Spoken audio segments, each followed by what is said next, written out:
Homo Exploratus, le podcast d'aventure, une création Explora Project.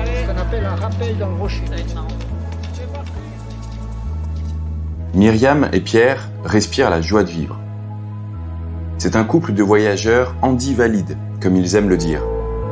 En 2015, Pierre est blessé au Bataclan. Ce drame lui fait perdre l'usage de ses jambes. Mais dotés d'un état d'esprit à toute épreuve, ils réapprennent à vivre avec ces nouvelles contraintes et fondent en 2018 Wild World, le média de l'aventure pour tous. Avec un objectif, vivre un maximum d'expériences adaptées aux 4 coins du monde et les partager pour rassurer, inspirer et inciter au voyage.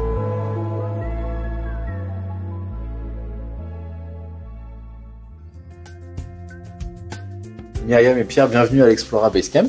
Merci. Merci beaucoup. Ravi de vous avoir ici, donc vous êtes de visite à Annecy.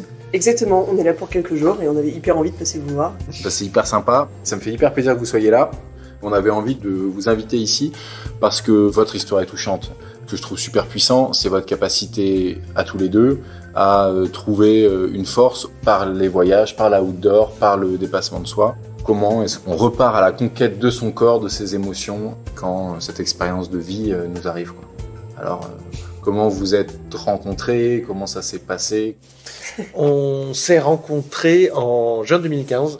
C'était un mariage d'amis communs, du coup. Et on s'est très bien entendus. Et on avait une passion commune, c'était le voyage. On s'en est rendu compte très vite. Et du coup, ça nous a permis de cliquer, de repartir en voyage en France puis en Europe. Et assez rapidement, on s'est rendu compte qu'on avait la même manière de vivre le voyage. C'était l'outdoor, l'aventure, les grands espaces et évidemment les rencontres.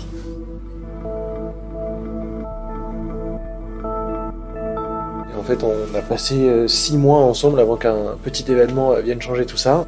En fait, j'étais au Bataclan, du coup, je me suis retrouvé touché assez rapidement par une balle qui a sectionné la moelle épinière au niveau du premier abdominal. Et en fait, à partir de ce moment-là, une paraplégie complète. Je peux pas bouger mes jambes, j'ai pas de sensibilité. Du coup, j'ai pas mes abdos et j'en avais déjà pas beaucoup avant. Et du coup, il y en a encore moins maintenant.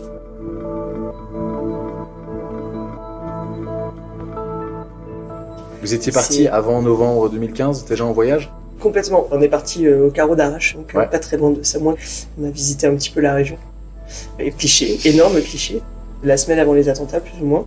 On est parti à Venise et on avait voyagé un petit peu en France avant, sur des week-ends, quoi. À ce moment-là, ça faisait pas hyper longtemps que vous étiez ensemble? Pas très long, 5 mois copine. J'étais pas au Bataclan, ce qui est une grande chance. Et je pense que oui, on peut partir après ce genre d'événement, parce que si on se sent pas capable, c'est important de se poser la question et éventuellement de partir si c'est nécessaire. Ça sert à rien de mettre 2 problématiques en une quand on se sent pas d'assumer. Après, il y avait plusieurs choses. Déjà, Pierre a eu un état d'esprit positif dès le départ. Il est à l'hôpital, il vient de se réveiller de ses opérations. Il avait une petite ardoise comme ça sur le côté. Et il me voit rentrer dans la chambre, moi je suis pas bien, je le vois, il est intubé de partout. Donc là, il prend sa petite ardoise et il m'écrit genre « je t'ai fait peur ». Déjà, j'ai du mal à lire. Et en fait, au moment où je lève les yeux, il a un truc dans la gorge et il a un sourire comme ça, il se fout de ma gueule, quoi. Donc du coup, là, je savais que l'état d'esprit était le bon, a priori. Et après, moi, je me suis dit, je suis pas avec Pierre parce qu'il sait courir, quoi. Je suis avec Pierre parce que j'aime son état d'esprit, sa manière d'être. Et en l'occurrence, ça n'avait pas changé. Et après, c'est des trucs qui se construisent. On aurait pu se séparer pour d'autres raisons. On est toujours ensemble, on a construit un truc sympa. On continue, quoi.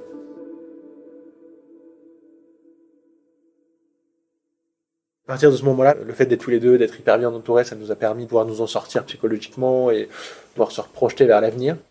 J'étais aux Invalides pour la reconstruction. Pendant 8 mois, pour réapprendre à vivre en fauteuil. Donc faire à manger, s'habiller, après se déplacer, passer un trottoir. On a laissé passer toute la reconstruction. On a pris le temps. Petit à petit, on a commencé à réapprendre. Et c'est une fois chez nous, là, on s'est dit, là, il va falloir vraiment découvrir comment est-ce que tu te déplaces.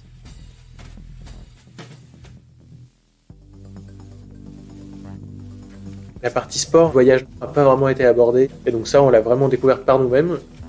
Avant ça, on est tous les deux pas très sportifs. Du coup, on découvre un peu tout ça. Et l'état d'esprit, en fait, pendant toute la période de reconstruction, il est plutôt tourné vers le positif et de se dire, j'ai toujours envie. Plus toutes les personnes qu'on rencontre nous montrent qu'on va pouvoir avancer malgré le fauteuil. Et donc voilà, on est tourné vers l'avenir et concentré sur comment reprendre une vie normale. Ouais.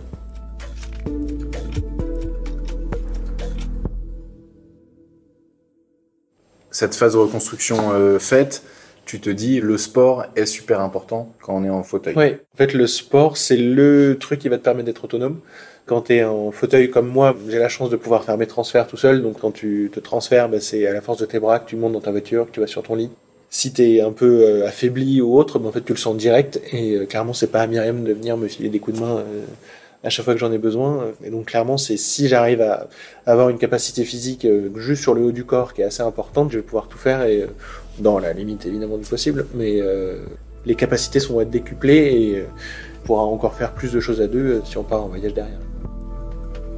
Donc tout de suite, comment tu mets en action en fait cette envie d'être autonome? Je l'ai pas mis en place tout de suite. Je l'ai mis en place quand on a commencé à réfléchir à ce qu'on pouvait faire nous de notre vie. Wheelworld a commencé à se former dans nos têtes. Là, je me suis dit, en fait, si j'ai pas une capacité physique qui va nous permettre d'aller à 4000 mètres d'altitude, clairement, ça va s'arrêter au bout de 2 semaines. Et donc là, oui, je suis allé à la salle de sport du bureau et je soulevais de la fonte et tirais les poulies. On a quand même essayé de se donner les capacités d'aller au bout de projets qui étaient pas forcément évidents à la base avec notre niveau physique.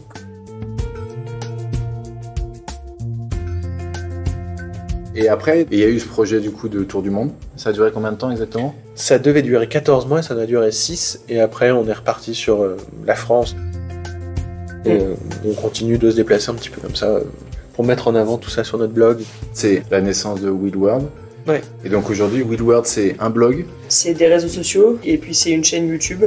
C'est vraiment l'image en fait qui montre ce qui est possible de faire. Du coup, YouTube, ça permet quand même de montrer le cheminement et de dire voilà comment t'es arrivé à faire ces activités-là. Donc on essaye de partager un maximum aussi là-dessus. On a décidé de partir au Canada en premier. Et en fait, pendant ce premier voyage, je pense qu'on a emporté 70 kg de matériel.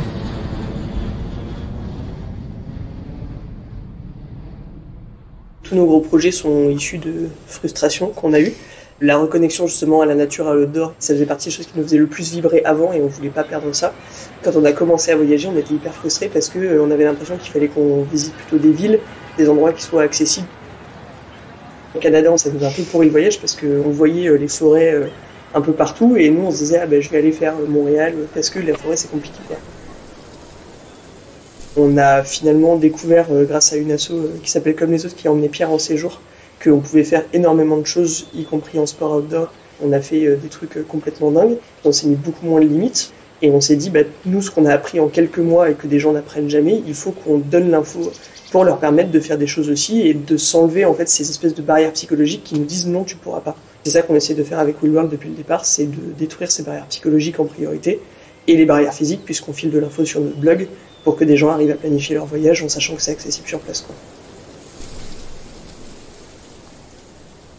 C'est à la fois centré sur l'outdoor, les expériences ou aussi des expériences de ville. On raconte tous nos séjours, que ce soit ville, nature. Dans les villes, ça peut aller juste du restaurant ou du musée ou un truc qui est un peu sympa. Et quand tu vas jusqu'à l'activité, c'est dire exactement comment ça se passe, comment est-ce qu'ils prennent en charge, comment est-ce que tu vas pouvoir réussir toi aussi à faire la même chose que nous.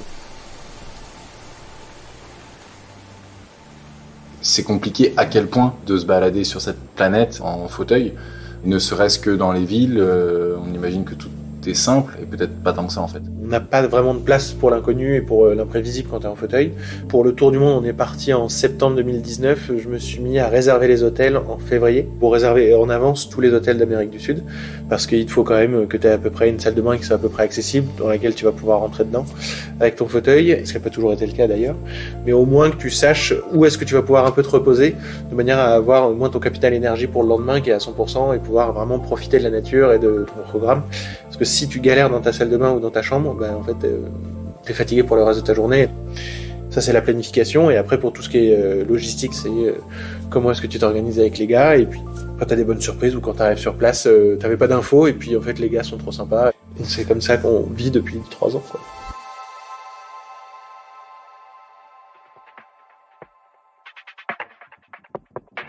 Plus planifier, plus anticiper, plus prévoir. Est-ce que ça vous retire quelque chose d'inattendu? Comment vous remettez de l'inattendu dans cette vie qui devient super planifiée et à raison? Effectivement, il y a une grosse charge avant de préparation. Quand Pierre disait on a réservé tous nos hébergements, c'est-à-dire qu'on se disait pas là j'aimerais bien rester 4 jours de plus comme des backpackers classiques peuvent le faire. Et en fait c'est très condensé par le fait que comme on sait jamais ce qui va être accessible, on se lance par exemple dans des randos et on se retrouve soit on fait 10 minutes à pied et on est obligé de faire demi-tour, soit on arrive au bout, et dans ce cas c'est une expérience de taré, parce qu'en fait on voit des paysages qui sont extraordinaires, et en général on y arrive avec des gens qui nous aident sur la route, donc ça crée des moments qui sont complètement fous. Et en fait l'imprévu il est là-dedans, il est plutôt dans les rencontres qu'on va faire et les chemins qu'on va essayer de défricher. C'est marrant, on a tendance à dire qu'on est des explorateurs, tout le monde va se dire non mais ils prennent le routard, ils font les mêmes trucs qu'il y a partout. Bah ouais, mais en fait le routard il est balisé par et pour des valides, et en fait nous on sait pas ce qu'on trouve sur place, on peut essayer mais on sait pas. Ça crée des grands moments sur des chemins qui peuvent paraître tout basiques pour quelqu'un qui va même marcher en famille, tu vois. Ils disent bah c'est une demi-heure de route, et en fait nous ça devient un truc de ouf parce qu'on a réussi à le faire jusqu'au bout, quoi. Et c'est là du coup où on dit qu'on est des explorateurs entre guillemets, c'est qu'on fait des chemins qui ne sont pas défrichés aujourd'hui pour des personnes avec les contraintes qu'on a nous. Ouais, tout devient vraiment une aventure à partir du moment où la route n'était pas faite pour toi à la base, quoi. Ouais. C'est ça.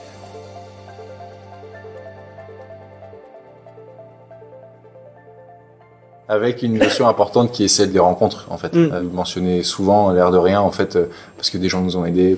Donc c'est ces rencontres un peu impromptues qui rendent l'histoire plus belle, qui rendent l'aventure possible. Il y a aussi les potes qui nous accompagnent. Là, on est associé avec Nicolas depuis quelques mois maintenant, et c'est toujours hyper sympa en fait de bosser en équipe pour faire des jolis projets. Alors je vois, si on n'avait pas eu des gens qui nous avaient aidés, par exemple avec les bagages, donc Nico et Flo, c'était improbable, ça s'est passé comme ça, et ce projet il serait jamais allé au bout si on n'avait pas été avec eux. Que ce soit des rencontres impromptues ou des rencontres planifiées, on va dire, avec des gens qu'on connaît. C'est toujours des moments incroyables, quoi. Pour tout ce qui est handicap moteur, le problème qu'il y a encore dans les villes et autres, c'est que les gens ne savent pas comment t'aborder.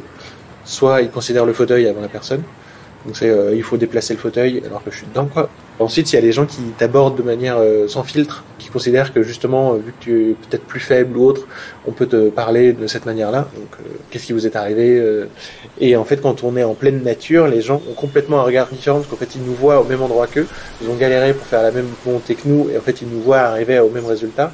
Et si on est bloqué avant la fin, par les rencontres impromptues, ils sont là, non mais en fait, toi on a bavé autant que nous, il faut qu'on t'aide pour arriver jusqu'au bout. Et en fait, c'est ça qui est assez chouette dans ce regard-là, parce qu'en fait, le regard est complètement différent.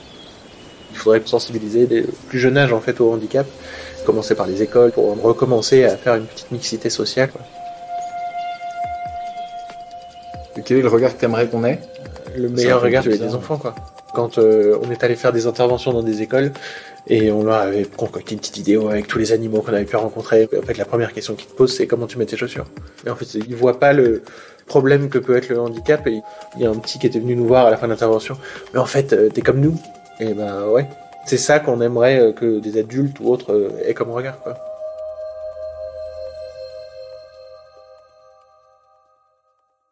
Quelles sont vos prochaines étapes aujourd'hui, les prochains défis ? On va voyager en France pas mal dans les prochains mois. On a plusieurs projets qui sont sur le feu. Et en revanche, on avait prévu en fait en juillet 2020 de faire l'ascension du Kilimandjaro. Ça a été du coup annulé et on l'a replanifié.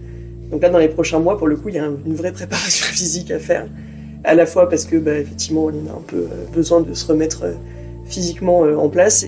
Puis il y a un sujet aussi sur la gestion de l'altitude et la gestion de l'effort en altitude, puisque c'est 5990 mètres de Kili. Donc voilà, on a un petit taf dans les 6 prochains mois qui arrivent. Quelle pratique du coup d'outdoor tu peux faire ? Parce que là tu parles d'alpi. Où est-ce que tu mets ton effort sur toi ? Où est-ce que tu mets ton effort sur les autres ? Pour le Kili, c'est 6 jours, tu commences à 1005 et tu fais 1000 de dénivelé par jour, avec une étape d'acclimatation à 4000. Donc c'est un peu stock. Ouais. On est accompagné par différents porteurs. Il y en a au moins 2 par personne. Moi j'en aurai 4. Donc ils vont m'aider dans toutes les parties où ce sera trop compliqué pour moi de me déplacer seul. Sinon je suis dans mon fauteuil. J'aurai double roue cross à l'arrière et à l'avant j'aurai une plus grosse roue qui va permettre d'anticiper tout ce qui peut être cailloux et autres à l'avant. Et donc il y aura, comme ce qu'on avait fait pendant le tour du monde, Myriam avait acheté un harnais d'expédition polaire. On avait acheté 2 bouts de corde et en fait ça permettait à la fois moi de pousser et elle de tirer pour faciliter l'effort. Mais c'est un fauteuil 3 roues et toi tu pousses. Ouais. Tu pousses, ouais. Donc là il y aura un des gars qui sera devant, un mec derrière, et du coup ça va pouvoir avancer comme ça. Ça peut pas trop se faire dans la neige ou dans la glace, ça doit être un peu sur le chemin. Non ? La glace, clairement, pour moi aujourd'hui il n'y a pas vraiment de solution. Si tu veux faire un glacier en fauteuil, c'est quand même hyper dangereux, t'as zéro moyen de raccrocher le truc, c'est un peu complexe. La neige ça peut se faire sous réserve d'avoir effectivement des roues bien larges et éventuellement des patins pour clipper sur les roues avant. Donc ça peut se faire, mais sur des pentes c'est quand même assez chaud. On a testé à Samoin, c'était quand même un peu tendu. Il y a toujours soit des matériels, soit des aides qui peuvent t'accompagner pour faire des choses qu'elle t'aurait pas pensé pouvoir accéder, quoi. Mais c'est beaucoup d'organisation, et c'est vrai que quand tu pars 3 mois à chaque fois, tu peux pas toujours avoir tout le matos de la Terre dans ton sac pour réussir à tâter tous les terrains. On a choisi le Kili et pas le Mont Blanc pour des raisons, quoi. C'est pas les mêmes terrains. Mais après, on dort en refuge, donc on va pouvoir, entre guillemets, nous reposer malgré les altitudes. Ça va être bien chaud, quoi. Juste eux, en marchant de base à côté, ça va être chaud aussi. Quand t'arrives à certaines altitudes, ça devient un peu tendu, surtout quand t'as pas l'habitude. De toute façon, c'est ça qu'on aime, en fait. On aime quand même un peu essayer de se faire mal pour atteindre des trucs qu'on n'était pas supposé atteindre.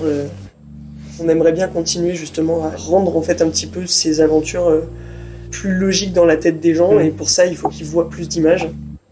Je trouve que vous donnez beaucoup de solaire et beaucoup de ondes positives. Bravo pour ça. Cool. Merci de nous avoir reçus. En tout cas, c'était top. Avec plaisir. Merci à vous deux. Merci beaucoup.